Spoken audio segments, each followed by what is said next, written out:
Hello everyone, welcome to How to Solver.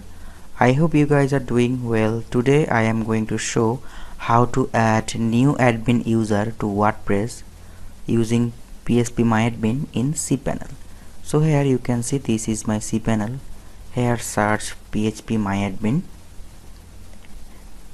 Okay, click on it. Here you will find the actual database which is connected to your website.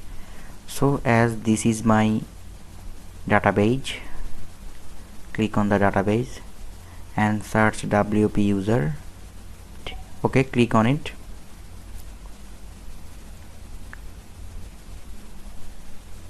So here I am going to click on insert.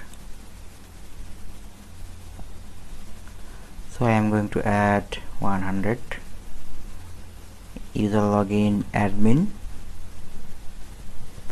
password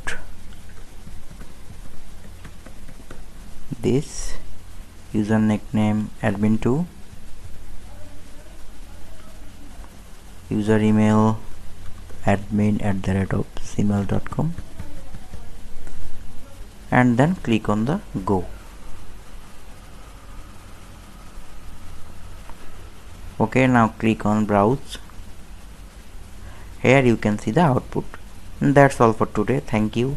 If you like my video, please like, comment, share and subscribe, and don't forget to press the bell icon.